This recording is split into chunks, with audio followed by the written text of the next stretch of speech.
Hi. Hello, viewers. My name is Zach Hardy, if you haven't known. And this is a new show, series, something. I'm calling it the NFL on Unit. Fuck. I'm calling it the NFL on Unitards as I scream towards the direction of the microphone. You can see a glare in my glasses. Fucking deal with it. I'm going to look at the screen and I need to see it somehow, and these glasses are going to help me because I can't see from far away, even though the computer is literally right here within an arm's length and a shoulder movement away. Aside from that, I am Zach Hardy, and today we are going to be reviewing Week 4 of the 2017 NFL regular season, while at the same time giving predictions for the NFL regular season's 5th week of action.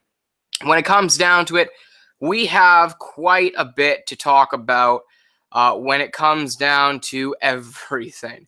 For example, Week 3, prior to the previous week, was an absolute clusterfuck and bumblefuck of absolute craziness and destruction of everybody's predictions for the week. When it comes down to last week, Week 4, I did primarily better than the week previous. I went 9-6, bringing my overall record to 37-22. And last night, I did predict that the Tampa Bay Buccaneers would defeat the New England Patriots, and whether I won or whether I lost, that was not going to count towards my overall record. When it comes down to it, I predict all 14 Sunday games for the NFL and their Monday game as well. I don't predict the Thursday game. When it comes down to it, we've got a lot to talk about with Week 4. For example, Thursday night football between the Chicago Bears and the Green Bay Packers. I don't really know what to say about this game. I didn't see much of it. Thursday night football is something that I don't primarily get to watch very often anymore. So when it comes down to it, I'll watch the first half, maybe a little bit of the second half, then I'll go to sleep. The Bears did not look good. Mitchell Trubisky, the quarterback that has been riding the bench and trying to learn the plays, trying to learn the system, trying to learn just how the offense works with the Chicago Bears, will be making his first NFL start in Week 5 when they play against the Minnesota Vikings at home on Monday Night Football. When it comes down to it, Green Bay seems to be getting better every single week, and Rodgers continues to amaze me with his quarterback play. The Green Bay Packers move to 3-1, while the Chicago Bears fall to 1-3. My prediction for that game there was none because I don't make predictions for Thursday nights. Fuck you. When it comes down to the Sunday games, the first game to start on The first game to start on Sunday this past week in Week 4 was the New Orleans Saints playing the Miami Dolphins in, I believe, London, England, if I'm not mistaken. It's a part of their international games, and the New Orleans Saints absolutely shut out the Miami Dolphins 20-0. There were two big stories from that game. The Miami Dolphins just primarily getting shut out, especially by a defense like the New Orleans Saints. And on top of that, Adrian Peterson, the running back that the New Orleans Saints brought in with a lot of people very excited and hyped up about his move over to New Orleans, Louisiana from Minneapolis, Minnesota. He got what I believe was 3 touches, perhaps 5 yards, wasn't utilized at all, it seems, in that entire game. Yet the Saints still beat out the Miami Dolphins 20-0. Obviously, a lot of people putting blame on the quarterback for the Miami Dolphins, Jay Cutler. I mean, I can't say he's not fully to blame. He is the quarterback. He is supposed to be running the offense. So if the offense cannot score, he is partially to blame for that, whether it's leadership, whether it's because he can't make the throws, whatever it may be. Jay Cutler doesn't seem to be the full-on problem for the Miami Dolphins. He doesn't seem to be the overall one reason for why they're failing. That, in my opinion, has to do with the offensive line. I just don't see him having enough time that he needs to be able to make the proper throws and the proper decisions. It's not like you can compare Jay Cutler to Tom Brady and say, well, Tom Brady only needs like 2.3 seconds and he can just bomb it down the field because he feels somebody's open. You can't really, argue that with Jay Cutler because Tom Brady is one of the greatest quarterbacks, if not the greatest quarterback, if not the greatest football player, if not the greatest sports figure of all time. Jay Cutler is Jay Cutler. So you can't really make it a fair comparison. However, when it comes down to it, Jay Cutler is partly to blame. I like to look at the offensive line more. Say Miami just, I don't know. It's just their offense seems to be in turmoil. I don't think they've scored more than 20 points since week 1, even though they didn't play in week 1. So we're going to week 5, and they've scored less than 20 points in total. Obviously, Miami Dolphins fall to 1-2 after not being able to play in week 1. The New Orleans Saints move up to 2-2. New Orleans goes on to a bye week this week, while Miami goes in to play the Tennessee Titans in Miami. This prediction I did get correct. I did predict the New Orleans Saints to beat the Miami Dolphins, and you can see why. When it comes down to the Sunday games, the first Sunday game of note was the Tennessee Titans falling to the Houston Texans at home, 14-57. Obviously not the score that everybody predicted. For a lot of people, not the prediction that a lot of people made. Houston absolutely destroyed Tennessee to the point where Marcus Mariota ended up getting injured in the game, became a day-to-day kind of scenario. Matt Castle came into play and threw the ball pretty much as well as Robert Aguayo makes field goals from over 40 yards of distance. I guarantee you, if Marcus Mariota was throwing a football to a toddler 5 feet away, he'd still find a way to get it right over the toddler's head. This game just did not seem interesting unless you like looking at offensive rack-up points, in which case the Texans made you come 14 times in that game. Aside from that, there was nothing of note here. Tennessee has looked pedestrian this season, which is not something most people expected, especially not myself. I did predict the Texans to win. I did get that game correct. I don't know, guys. The Texans they're looking good.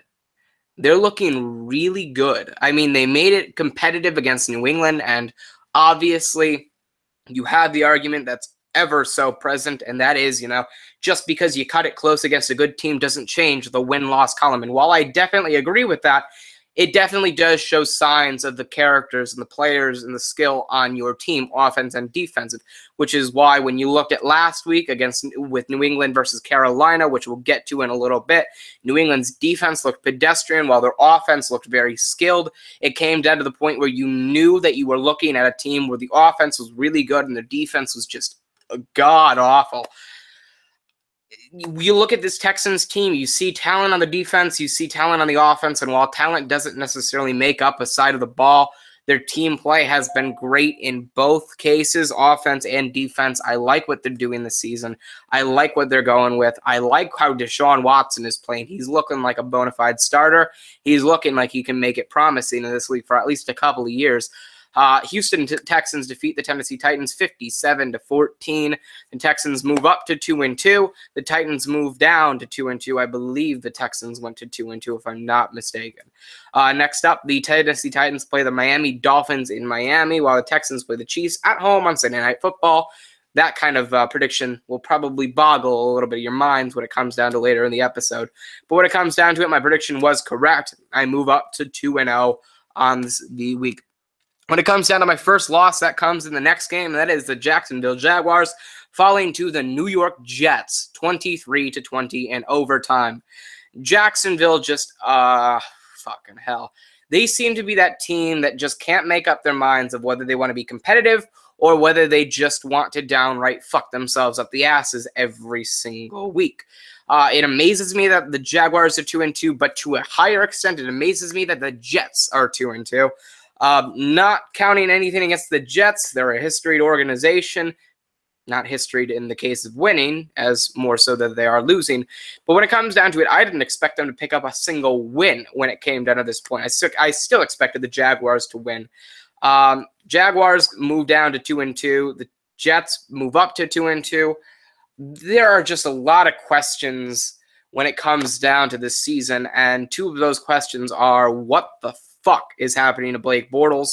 Why has he started throwing like a toddler tossing an apple into a bag 2 feet away? And why have how have the Jets been able to play competitive over the past couple of weeks? I mean, they pick up a win over the Jaguars. I believe they picked up a win over the Ravens, if I'm not mistaken. They picked up a surprising win somewhere along the lines, but both teams are 2-2. That shocks me in equal equal aspects. More so the Jets, though. You can't really be even when it comes down to it. The Jaguars, I don't know whether they want to be competitive or whether they just want to bomb and get a higher draft pick. Obviously, winning games is not going to get you a higher draft pick, but God. And when it comes down to the Jets, I mean, Bilal Powell is looking pretty good in the running back position. I mean, I'd favor him over Matt Forte any day, primarily because Matt Forte is nearing the end of his career, in my opinion. The Jets, I mean, I said it from the beginning of the season. The Jets are one of those teams where you're in a shit show, and you know that you're in a shit show because you've got a quarterback controversy going on, and none of the quarterbacks are good.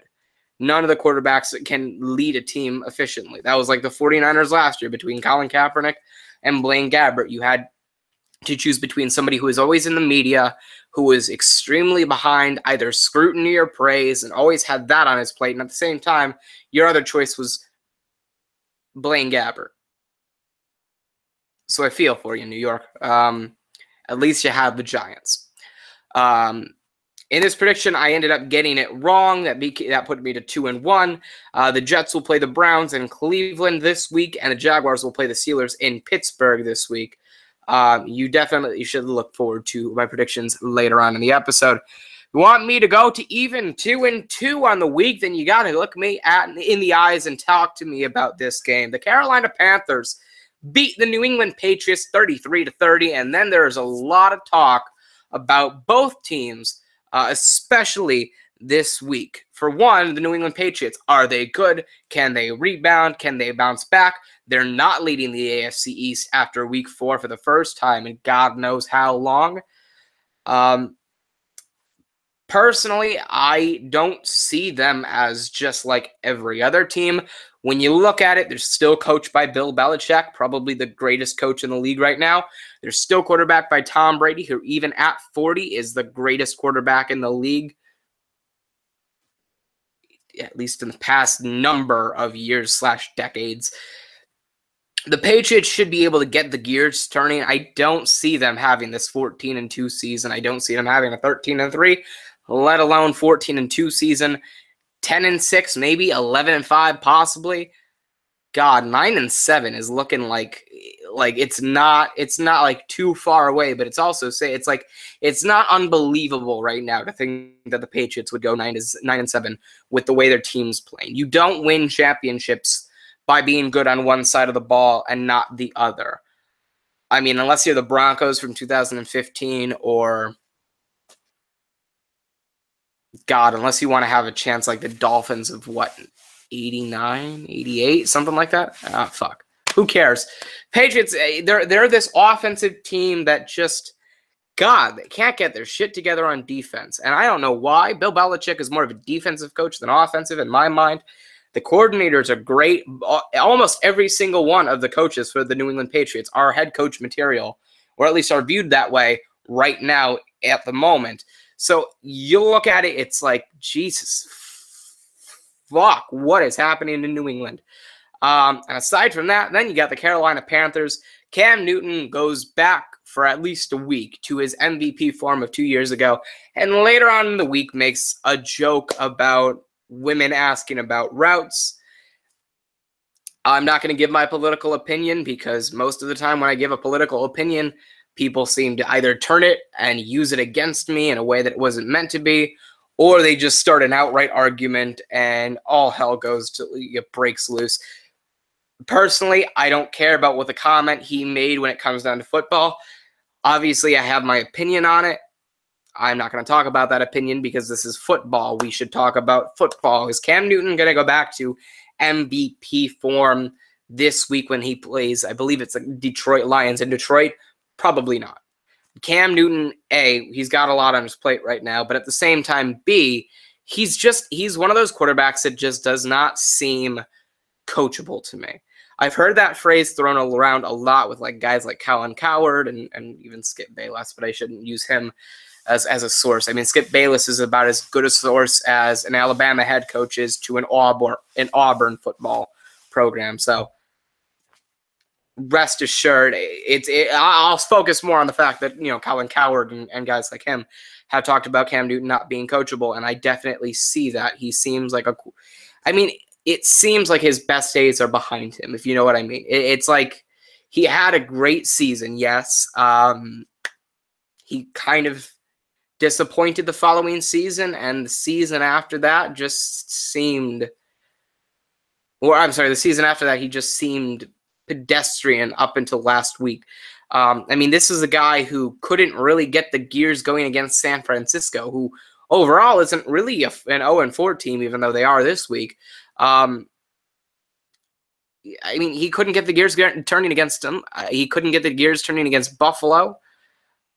I don't know what the fuck is happening with Cam Newton, but God, he's definitely not as bipolar as the entire Jacksonville Jaguars franchise, but I don't expect this MVP form Cam Newton to continue on past last week. If it does, then good for him, good for Panthers fans, but I don't expect it to. However, the Carolina Panthers moved to what is a surprising 3-1, while the New England Patriots dropped to 2-2, and after this past Thursday became 3-2 with a win over the Tampa Bay Buccaneers. The Panthers will play the Lions in Detroit. I got this prediction wrong as well, 2-2. Next one got me to 3-2 because the Detroit Lions beat the Minnesota Vikings 14-7. I like what's going on this year with the NFL. You've got teams like the Detroit Lions, you got teams like the Buffalo Bills, you got teams like the Philadelphia Eagles, and even the Los Angeles Rams, defying expectations from what a lot of people put on them. I liked the Rams going into this season. I was one of the first people to say that. I liked the Lions going after week 1. I believe I was one of the first people to hop on that train there. And aside from that, it's just kind of a case of everybody realizes what other teams are doing great. The Detroit Lions, Matthew Stafford's one of my favorite quarterbacks in the league right now. The Detroit Lions are being run very well. Their defense is looking pretty good. Their offense is looking absolutely solid. I don't really know what to say other than Minnesota really needs Sam Bradford. Yes, Sam Bradford to be healthy in order to get them back to winning position. And Detroit is just still a really good team. Detroit, to my knowledge, goes 3-1, while Minnesota drops to 2-2. I got that prediction correct, which brought me to 3-2. And then I brought right back down to 3-3 with a loss in the Buffalo Bills Atlanta Falcons game, with the Bills beating out the Super Bowl defending NFC champion Atlanta Falcons 23-17. God, Buffalo's looked pretty good over the past couple of weeks. They've beaten teams like Denver. They've beaten teams like Atlanta. I believe they beat Carolina, if I'm not mistaken. And Atlanta, really, this is a team that's 3-1 that should be 1-3, or should be 2-2 more so. They should have lost to the Detroit Lions. That call, in my opinion, shouldn't have gotten overturned. They lost here. This is not a good situation for them. Buffalo has looked very strong. Their defense has, it hasn't impressed me, so to say, but it's gotten the job done. While at the same time, their offense has been really good. I thought it would struggle after the loss of Sammy Watkins, but what the hell do I know? Buffalo moves up to 3-1. Atlanta moves down to 3-1. This is Atlanta's first loss in the season. I got that prediction wrong. Went down to 3-3. Then we went into the next game, which brought me up to 4-3, with the Pittsburgh Steelers beating the Baltimore Ravens 26-9. The Ravens fall to 2-2, while the Pittsburgh Steelers move up to 3-1. The Pittsburgh Steelers haven't impressed me this season. I knew that they would kind of start off the season pretty strong. But at the same time, it's kind of a case of, I don't expect them to be that valuable contender in the AFC, or at least I didn't until the Patriots started looking pedestrian. And now I think the Steelers have about as good of a chance as the Patriots of making it to Super Bowl 52. The Baltimore Ravens, on the other hand, they absolutely get dick stomped by the Jacksonville Jaguars in London, and now they get dick stomped by the Pittsburgh Steelers in their home turf. Joe Flacco is looking to struggle, is looking like he's struggling. The offense overall just looks like it's in turmoil. The defense, I don't know what the fuck is wrong with the defense. It looks, overall, it looks really above average, but they just haven't been playing like it. I don't know. I don't know what's going on with Baltimore. I don't really care what a lot of people are talking about with Baltimore. It's just a case of, Baltimore is hurt. Baltimore is injured. Yeah, okay, Baltimore is definitely not on the healthy side of the more NFL franchises, but at the same time, you've got a team like Baltimore who has a lot of players over the 30, 31, 32-year-old range. You need to have at least sufficient backups to those guys. I mean, if Joe Flacco goes down, who the fuck are you going to roll with? I mean, who is on the Ravens depth chart when it comes to quarterbacks? Fucking Ryan Mallett? Yeah, he's going to win you games. I mean, Joe Flacco may be average at best, but you really want somebody other than Joe Flacco, and your other choice is Ryan Mallett. No hitting on Ryan Mallett, but he's been about as effective in the NFL as Kellen Moore has been. So, I mean, you look at the overall scale. I mean, the Baltimore Ravens, yes, they're hurt. But when it comes down to any NFL franchise, you need to also stack your team enough to be able to have sufficient replacements in case your players get hurt. I'm not saying you need to have, like, let's say fucking, if it was the equivalent of Ray Lewis getting hurt, that you'd have to find a guy like 2013 Navarro Bowman to replace him.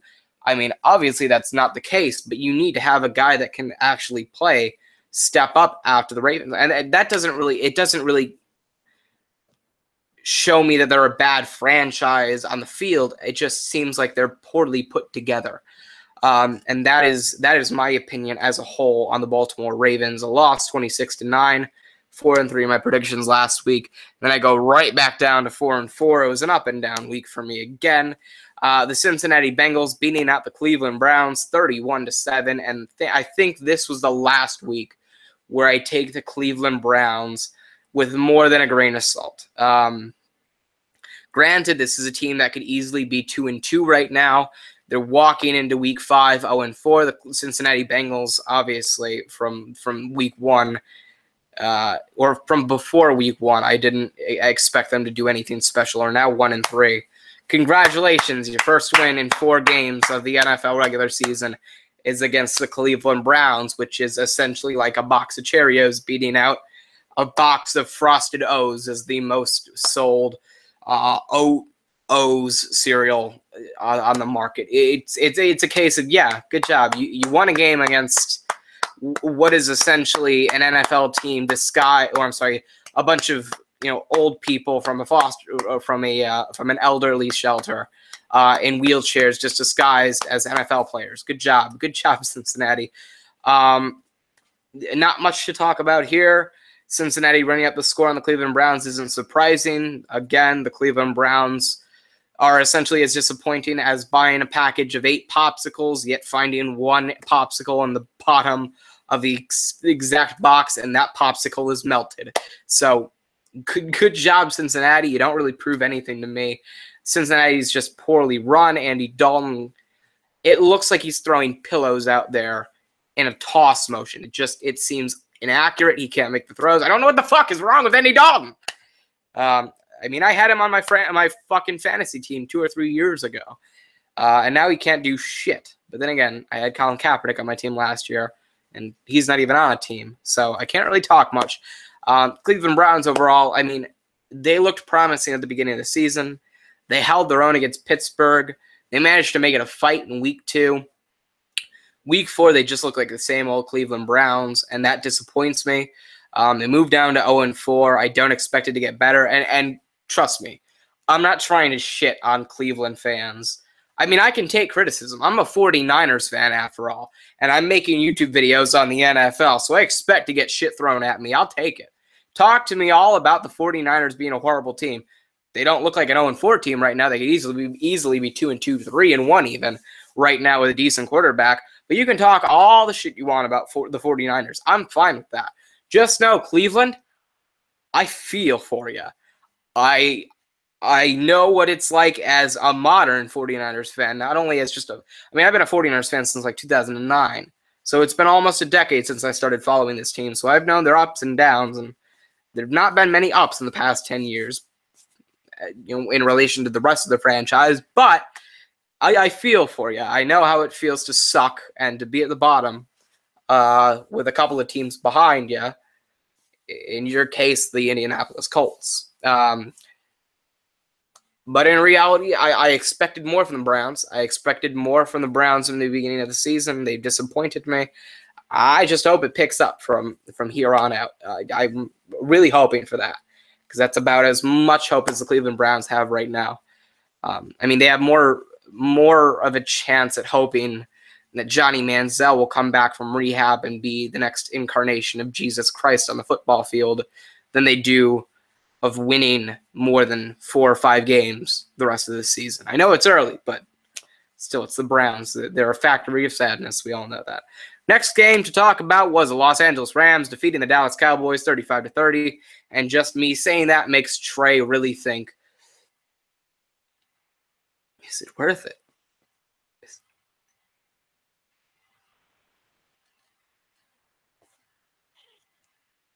Good more week. So okay, that's my attempt at comedy. My apologies for that. The Los Angeles Rams are looking really good right now. They are looking like a solid NFL franchise. They are looking like a franchise that has their shit together. I don't know what the fuck it is with everybody saying, oh, this is the big reason, or this is the reason they're playing well. This is the reason they can score points. I'm looking at it like this. Jeff Fisher was the Los Angeles Rams head coach last year, and the years before that. They were mediocre, couldn't break 7-9, 8-8 at best. Now you got Sean McVay. They're playing like a Super Bowl contender, 3-1. Granted, we said the same thing about the Minnesota Vikings last week. Last year. I didn't say the same things about the Vikings that everybody else said about the Vikings last year. But, everybody thought that with the Vikings, so this could be the same case with the Los Angeles Rams. But they are looking like a really good team. Their offense is playing really well. Their defense isn't too bad. Jared Goff can fucking play. Todd Gurley is getting back into shape. Not like physical shape, but like in football shape. The Dallas Cowboys, I said it last year, before the 2016 NFL regular season even ended, the 2016 fucking hell, help my soul. I say fucking hell as I look up to the heavens. Who's to say it's not opposite day? I said this before the 2016 and 2017 NFL regular season even ended. I didn't think Dak Prescott was the man in Dallas. I wasn't too high on Ezekiel Elliott. When it came down to it, I didn't expect the success of last year's Cowboys to go through onto this year's Cowboys. Now here we are. They've lost 2/3 of the games that they lost last year by week 5. I'm not saying the Cowboys are a horrible team. I'm just saying this may just so happen to be a hangover from a successful season. Who knows? Maybe they go 14-2 for the rest of the season. I don't fucking know. But when it comes down to it, they lost to the Rams last week, 35-30. The Rams move up to 3-1. The Cowboys move down to 2-2. I believe I had the Los Angeles Rams, if I'm not mistaken. I might as well make sure that I did, as I picked the wrong one. I have the Los Angeles Rams, so I became 5-4. Thank God for me. So the Cowboys moved down to 2-2. They played against the Green Bay Packers this week. You're going to want to stay tuned for that prediction. And the Los Angeles Rams go in to play against Seattle. I think they're playing in Los Angeles, if I'm not mistaken. That's another prediction you might want to see. So Rams beat the Cowboys. And speaking of teams from Los Angeles, the Los Angeles Chargers continue to disappoint the city of Los Angeles while making the city of San Diego cream their pants 18 times every Sunday. The Philadelphia Eagles beat the Los Angeles Chargers 26-24 in a modified soccer stadium for the NFL. Philadelphia moves up to 3-1 in a surprise case. I expected them to be 2-2 by this point in time, but what the fuck do I know? Los Angeles Chargers go down to 0-4. I'm not surprised. This organization is essentially just like Phillip Rivers. It can be good or it can be bad. Either way, it's just wasting away the good time that it has left. So, I don't... Oh, fucking hell. The Chargers just... Okay, you look at it. What are the bright spots about the Chargers? Joey Bosa. Okay. Manti Te'o. Sure, I believe Manti Te'o is still on the team. If I'm not mistaken, Manti Te'o is still on the Chargers. I mean, I may be wrong, but I am wrong. I'm sorry. My apologies. He's on the New Orleans Saints. Manti Te'o was a decent part of the Chargers, at least. That's pretty much the story of the Chargers franchise. What are the great parts? Phillip Rivers. You can make the argument there. Melvin Gordon. When he's healthy, at least. Aside from that, Los Angeles, the Chargers, more say, are just a pathetic NFL franchise playing in a soccer stadium. That's about just as much of a definition on the Chargers as you fucking need. Chargers move down to 0-4. Eagles move up to 3-1. I go to, I think, 6-4 on my predictions overall. I didn't expect the Chargers to even cut it close. I'm surprised at that. Congratulations, Philadelphia. Just keep beating down on the equivalent of NFL prey. Next game was the New York Giants against the Tampa Bay Buccaneers. I became 7-4 on that point in time, with the Buccaneers beating the Giants 25-23. I mean, honestly, a lot of people say, oh, the Giants and the Chargers, two teams we did not expect to become 0-4 by week 4. I would say I expected the Chargers to go 0-4. I wouldn't say I expected the Giants to go 0-4. Whatever is happening in New York, where the Jets were expected to be bad and the Giants were expected to be above average, where now the Jets are a better team definitively than the Giants by this point in time in the season. Whatever the fuck is happening in that water, I don't want any part of it unless I'm living in San Francisco, in which case I will buy 18,000 fucking gallons of it, or enough to fucking sink the Titanic 2.0. The Giants lose to the Buccaneers. This did not surprise me. The Buccaneers overall are a really good team, very young, very hungry, playoff bound this year, in my opinion, if they can get their shit overall together. The Giants, I just think, I don't know. Their offense wasn't able to score points in the beginning of the season. Then they started doing shit other than shitting on the end zone at the 50-yard line. Obviously, that wasn't enough against Tampa Bay. In Tampa Bay, the Giants moved down to 0-4. Tampa Bay moved up to 2-1 at the time. Now 2-2 at this point in time after losing to the Patriots last night on Thursday Night Football. Thank you, Nick Folk. That's all I really have to say on that. I don't really have much else input on this. I do have a lot of input on this. Arizona Cardinals beat the San Francisco 49ers 18-15 in overtime.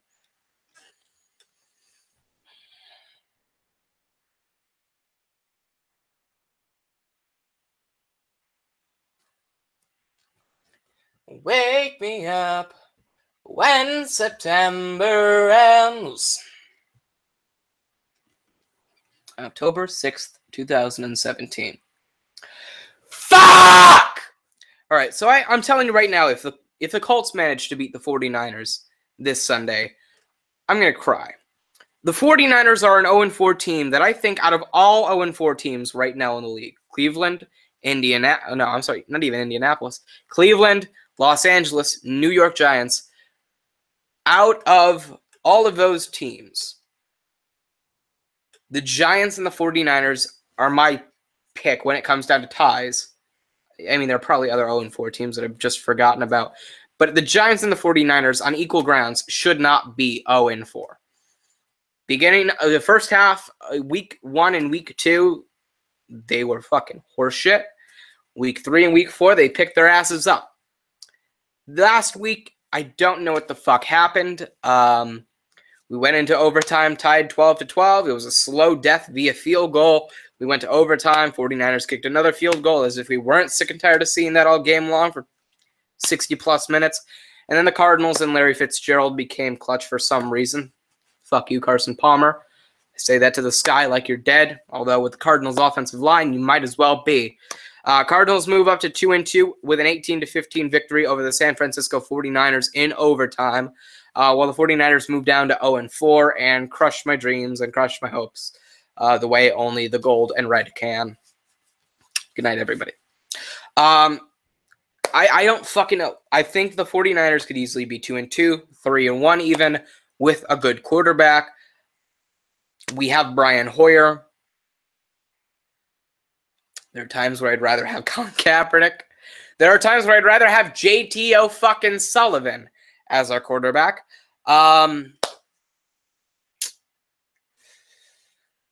don't want to talk about this anymore, but I have to. I don't know what the fuck is happening with the 49ers or the Cardinals. The 49ers are a team that should be on the same page. They actually have talent this year, so we shouldn't be in an 0-4 position. The Cardinals, on the other hand, I mean, they're in rebuilding mode. This is just a team that is surprisingly 2-2. They should be 1-3 at the moment, possibly even 0-4. I wouldn't say 0-4 quite necessarily, probably 1-3, but they're 2-2 too much to my surprise. This game was a heartbreak for me. Wasn't very happy with the outcome. However, we can't always be happy with what we get because this is reality, and fuck reality. I want to die, and I want to die right now.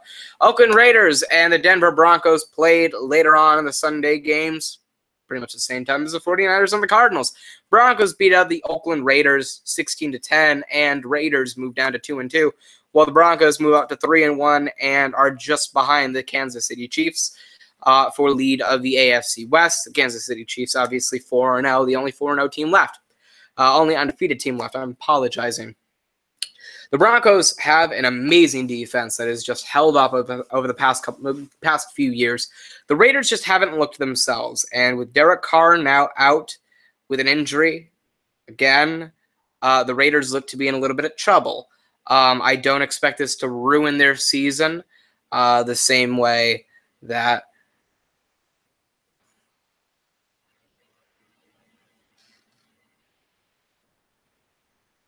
I'm not going to say it. The Denver Broncos have surprised and then disappointed, and then surprised, and then disappointed, and then surprised, and then disappointed, and then surprised, and then really surprised, and then extremely disappointed, and then surprised everybody. 3-1 is surprising to me. I didn't expect that to be the case, especially when they played teams early on in the year like Dallas and right here with the Oakland Raiders. So that is a surprise to me.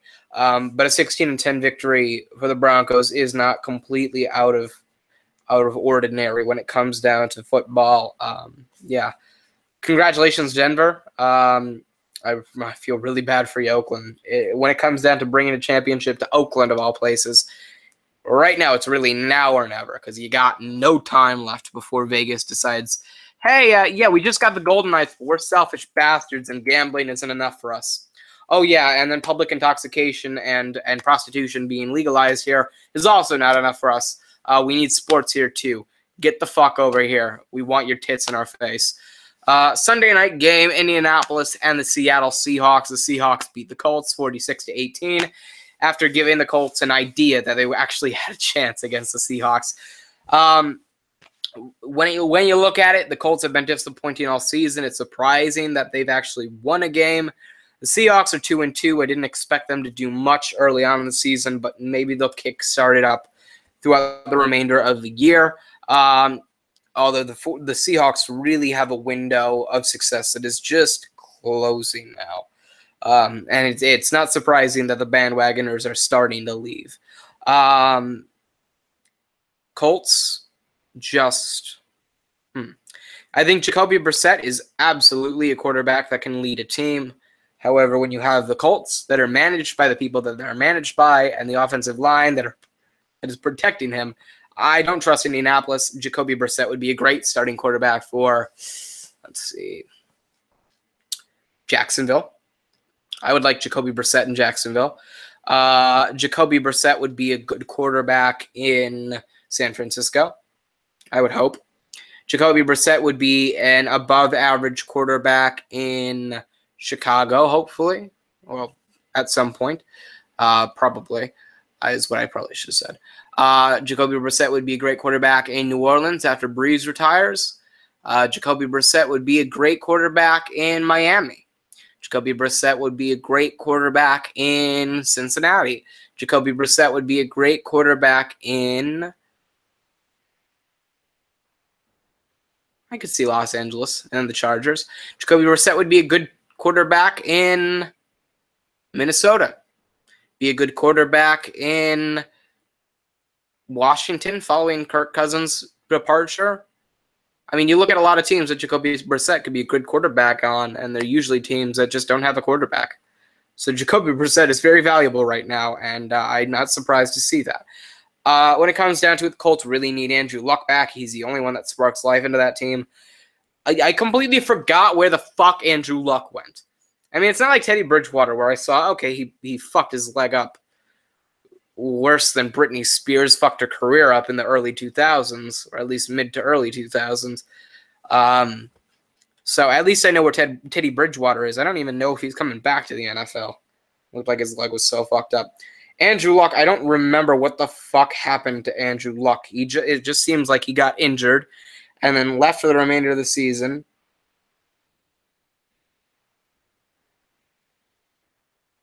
Oh. Teddy Bridgewater is physically unable to perform. Interesting. But when it comes down to it, oh, God. Jesus. Jacoby Brissett would be great on a lot of teams. I'm getting off topic. Colts lost because they really fucking suck this year. Seahawks won because the Colts really fucking suck this year. Monday Night Football, this was a fight. The Washington Redskins losing to the Kansas City Chiefs 29-20. The Chiefs move up to 4-0 while the Redskins fall down to 2-2. This doesn't surprise me per se. The it's very common when it comes down to me to see a team or at least more than one team undefeated early in the season. It doesn't seem like until week 5, week 6 or week 7 that there's only one undefeated team left. That's just because of what the way has gone this past couple of years. Or it's because I'm too familiar with seeing the Colts and the Saints. No. I'm sorry, I just have the picture in my head of the Colts and Saints at 13-0, and then the Colts at 14-0, and then finishing at 14-2 and 13-3. It's so yeah, it's a case of I'm not familiar with one team being undefeated this early in the season. More power to the Chiefs, however. Great win over the Redskins. They played their usual bend but don't break status, and that was essentially the Chiefs in a nutshell. They win. They beat the Washington Redskins. Kirk Cousins looked pretty decent, above average. Alex Smith has just been playing some pretty good football, and the Chiefs have just been the number one team in the league right now.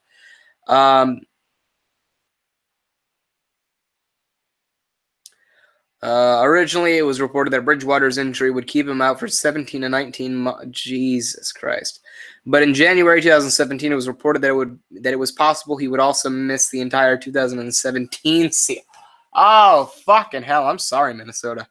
On May 1st, 2017, the Vikings declined the 5th-year option on Bridgewater's contract, making him a free agent after the 2017 season. Bridgewater began throwing and doing individual work in May at Vikings minicamps.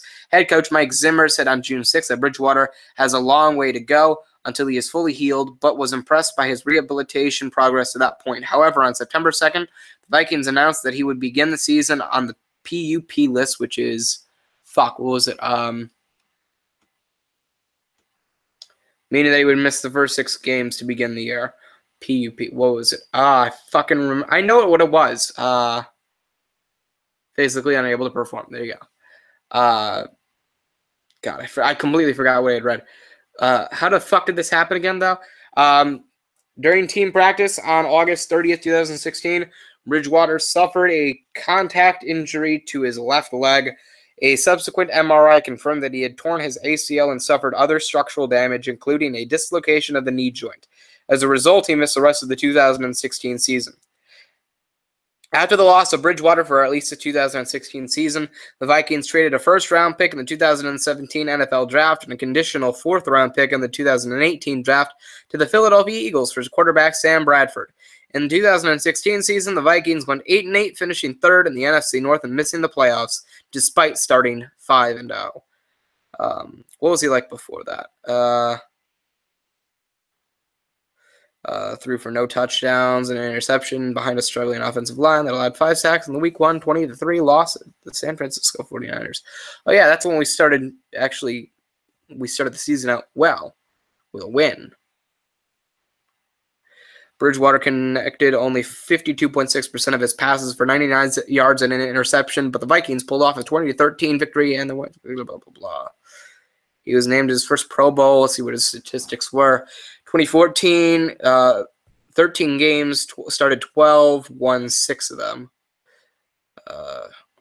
What's his overall statistics? Career, he's played 29 games. He started in 28 of them. He's won 17. So that makes it, what is 72% win average or win percentage, if I'm not mistaken. I may be. I probably am. He's completed 551 passes for 849 yards, 64.9% completion percentage, 6,150 yards, 7.2 yards, 28 touchdowns, 21 interceptions. Not great. 87 quarterback rating. He's made 91 rushing attempts for 400 yards, 4 touchdowns, average 4.4 per play. He's gotten 80 sacks, 584 yards. Lost on sacks over the course of his career, 2 years played. He's fumbled 11 times and lost 3 of those fumbles. All 3 came in the 2015 Minnesota Vikings season. And then there's a bunch of records. So Teddy Bridgewater, obviously, more than likely going to be out for the remainder of the 2017 season. So you're going to really want Sam Bradford back. And I'm surprised I'm saying that because Sam Bradford is essentially, if you put a plane of glass that could throw the ball like Tom Brady at quarterback, yet once that plane of glass is hit, it's out for the remainder of the season or 10 weeks at least. Sam Bradford is injury prone. When it comes down to quarterbacks that are injury prone, the number one quarterback that comes to my mind is Sam Bradford. And that's sad because he was in the quarterback class that came along with Colt McCoy, Tim Tebow, Jake Locker back in 2011, if I'm not mistaken. Back when Bradford went to the Los Angeles Rams, then the St. Louis Rams, Jake Locker went to the Tennessee Titans, Colt McCoy went to the Cleveland Browns, which doomed him from the start, even though he's a solid backup quarterback in Washington. And Tim Tebow went to the Denver Broncos before going to the New York Jets, before going to the New England Patriots, and that was the end of his football career. And then he became baseball's version of the second coming of Christ. So this is probably the most comedic I've ever been in a video, at least for Unitards of the past 2 years. So when it comes down to it, we've got predictions to make for Week 5 of the 2017 NFL regular season. First game, the New York Jets and the Cleveland Browns. If you're wondering, I do not predict the Thursday night games, which means out of the 296, if I'm not mistaken, 296 games in the NFL regular season over the full 17 weeks, minus bye weeks, of course, because bye weeks don't count as games, you fucking idiot. There are 296 games in total. I'll more than likely end up predicting 281 games over the course of the season. I've been doing this since Week 1. Obviously, I'm 100% honest when I tell you what my records are, what I got right, what I got wrong. I promise you I'm absolutely telling the truth. I don't lie. I make the predictions at least before Sunday. I never predict the Thursday night games because I can't put out the video. I only did not put out a video last week because I just could not at the point in time. When it comes down, I believe 37-22-0, which is not my finest start. Yes, 37-22-0. Not my finest start to the season, but I'm hoping I can pick it up from here on out. I'm 100% honest in who I pick. Just because I don't do a video does not mean that I haven't picked the week. I obviously always pick every single week. It's what makes my week so enjoyable. When it comes down to it, we have games to predict. I don't do the Thursday night games, which means 281 games out of the 296 game season. I predict the games for because 15 out of those 16. Oh, I'm sorry, 16 technically. No, 15 out of those 17. Fucking hell. There's at least 15 Thursday night games that I missed because the 16th week. Oh fucking hell! I either predict 282 or 283 games out of the season, 281 to 283, because the final week of the NFL regular season, week 17 in particular, I always predict every single game because they all take place on a Sunday. When it comes down to predictions, first game to predict is the 2-2 New York Jets against the 0-4 Cleveland Browns. I amaze myself at the fact that I'm actually picking the New York Jets to win the game, but I predicted the Jets to beat Cleveland by 4 points or more. That's what I'm doing with predictions now. I'll predict the score, and I'll predict. Hello, I'm not drunk. I'll predict the team to win, and I'll predict how many points I think they'll win at least by. I think the Jets will win it by at least 4 points or more. So I'll always do like 4+, so 4 or more. Next game is the Carolina Panthers, the 3-1 Carolina Panthers. Second time I said Panthers on purpose. The first time I did not. Fuck! The 3-1 Carolina Panthers against the 3-1 Detroit Lions in Detroit at Ford Field. I'm obviously loving the Detroit Lions right now. I'm riding high on the Lions and the Rams this season. Two really good teams. The Eagles are kind of shot in the back. Obviously, the 49ers are my favorite team. That's never going to change. The tattoo is very soon to come. Hopefully, it'll be on my body by the time next season starts. Just have to find some free time. But right now, some of my favorite to watch teams in the league would be the Rams, would be the fucking Lions, and even the Eagles. I've got the Lions beating Carolina by 6 points or more. I just don't like Cam Newton this season. Didn't really like him last season. I think he's doomed to disappoint us again. The 0-4 San Francisco 49ers against the 1-3 Indianapolis Colts. Who did I predict to win? I believe I predicted I did predict the Indianapolis Colts. That was primarily because every time that I vote or I pick the 49ers, every time I pick the 49ers, I tend to end up costing the 49ers the game. But fuck it. I'll play against the dice because I always like to fucking make things difficult for myself. I'm going to have the 49ers beat the Indianapolis Colts by 3 points or more. We don't really have a quarterback that can lead a team the way a team needs to be led in the NFL. But this is the Colts. I think a team made out of 2007/2008 0-16 Detroit Lions fans with bags over their heads could be able to beat the Indianapolis Colts if they were just ripped from the bleachers of Ford Field. So I've got the 49ers beating the Colts by 3 points or more because they're the fucking Colts, and I don't think Andrew Luck is playing anytime soon. Maybe mistaken, but I'm probably not. The 2-2 Tennessee Titans are going to play against the 1-2 Miami Dolphins because the Dolphins have not played or not showed up to play very much over the past couple of weeks. Not because Jay Locker is still playing. Is Jake Locker still playing in the fucking league? I doubt it, but I wouldn't be surprised. Former American quarterback. Probably, yeah. Titans 2011 to 2014. Great usage of a first-round draft pick, Tennessee. Yeah. Jay Cutler, I'm not gonna blame the loss for the Dolphins on him. I'm blaming the loss on the Dolphins as a whole unit, because one player does not lose a football game. A team loses a football game, of course, unless you're Nick Folk and are playing the Patriots in Tampa Bay on Thursday night. In which case, it's a Thursday night football game, so you're doomed from the start. Tennessee to beat Miami by 6 points or more, whether it's Matt Castle starting at quarterback or Marcus Mariota or Jamarcus Russell, who at this point is a better quarterback choice for the 49ers than Brian Hoyer. Whoever is starting for the fucking Titans, I will take them over the Dolphins Plain and simple. Buffalo Bills 3-1 against the Cincinnati Bengals 1-3 in Cincinnati Paul Brown Stadium. I'm going to go ahead and say the Buffalo Bills will beat the Cincinnati Bengals by 10 points or more. It's written in the records. Buffalo is impressive. Cincinnati is depressive. So I'm going to go by process of that notice that Buffalo will defeat the Cincinnati Bengals.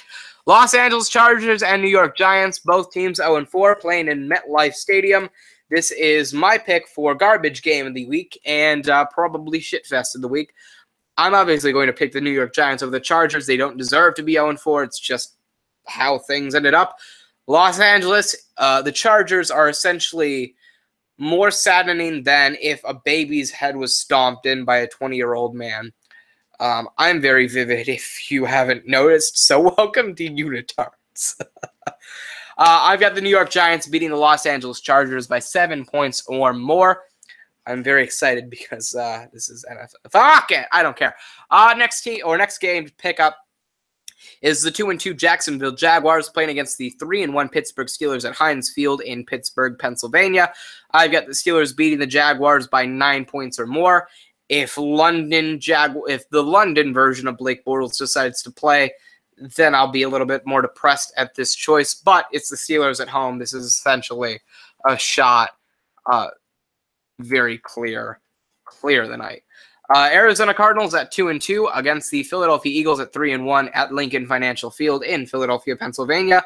I've got the Eagles defeating the Arizona Cardinals by 10 points or more.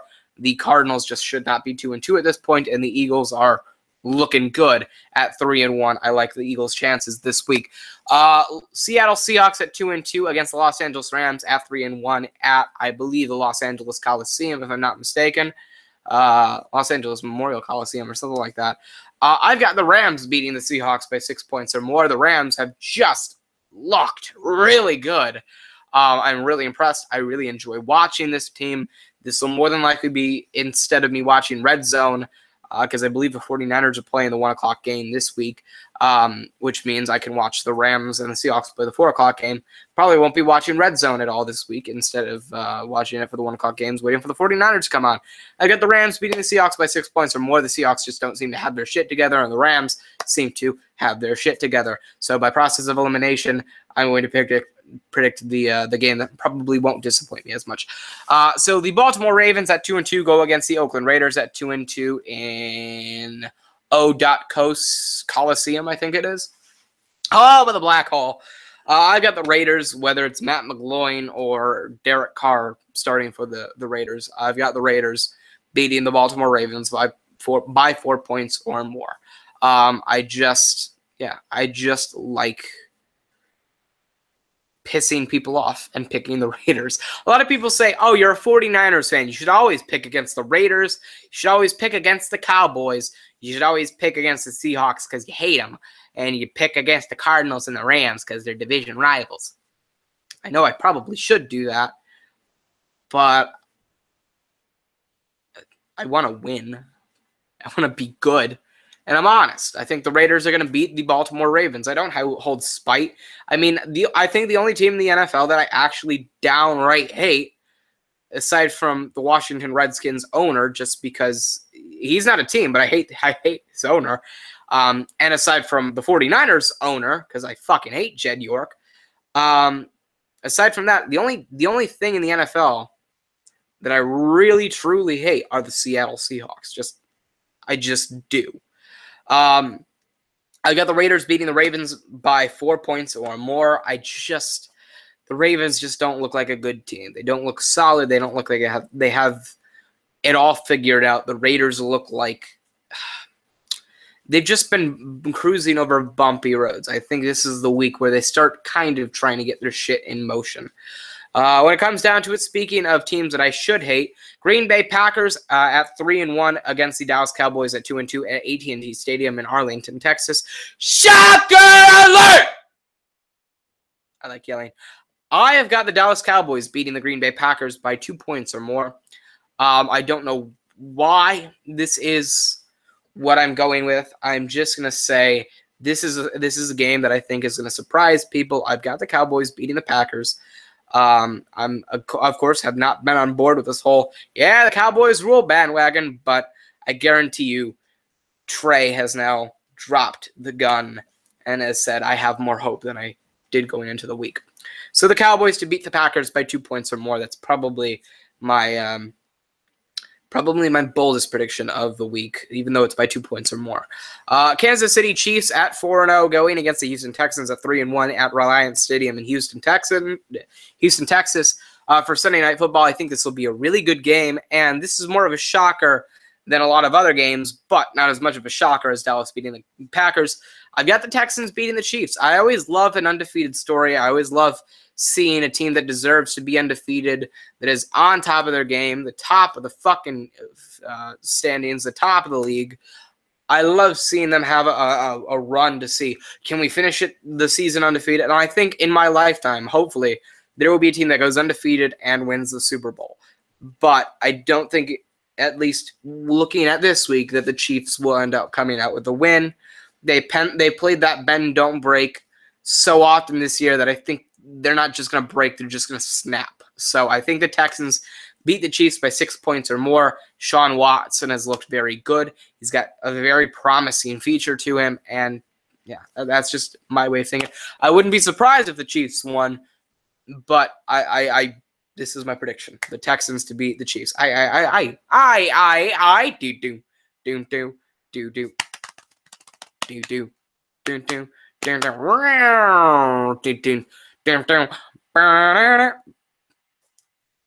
Love you too. I can hear my ears are bleeding comments in the keyboard, on the keyboard in the comment section below. Monday night game, Minnesota Vikings at 2-2 go against the Chicago Bears at 1-3 in Soldier Field in Chicago, Illinois, Rosemont, somewhere. I've got the Minnesota Vikings beating the Bears by 7 points or more, unless Mitchell Trubisky turns out to be God in a Bears uniform. But in that case, why the fuck would God put on a Bears uniform of all teams in the NFL? I've got Minnesota beating Chicago by 7 points or more, no matter who their quarterback is. Sam Bradford, Teddy Bridgewater could jump onto the field with a crutch, and I think the Bears are still going to end up losing to the Vikings by a significant margin, and I think that significant margin is 7 points or more. So that is my prediction. Let me run down it real quick one more time. I have the Jets over the Browns by 4 or more. The Lions over the Panthers by 6 or more. The 49ers over the Colts by 3 or more. The Titans over the Dolphins by 6 or more. The Bills over the Bengals by 10 or more. The Giants over the Chargers by 7 or more. The Steelers over the Jaguars by 9 or more. The Eagles over the Cardinals by 10 or more. The Rams over the Seahawks by 6 or more. The Raiders over the Ravens by 4 or more. The Cowboys over the Packers by 2 or more. The Texans over the Cowboys over the Packers by 2 or more. The Texans over the Chiefs by 6 or more. The Vikings over the Bears by 7 or more. And with that, I conclude this edition of the NFL on UnitardZ. Thank you for joining. Thank you for writing such lovely and/or hateful things about my hair, my predictions, my knowledge on football, or my channel in the comments below. And thank you very much for watching. I hope you enjoyed, and I hope to continue doing this because it's something that I actually am very passionate about and I really enjoy doing. Sorry for the glare in the glasses, either one of the lens, and sorry for the light in the lens as well. Thank you for watching. I sincerely hope you enjoyed. Like, comment, and subscribe for more. Again, I hope to be doing this every single weekend, or at least every single Friday/Saturday, anytime before football on Sunday starts. Thank you guys for watching. I hope you enjoyed. Like, comment, and subscribe for more. Again, it's going to be happening. Keep watching. We love you. I love y'all.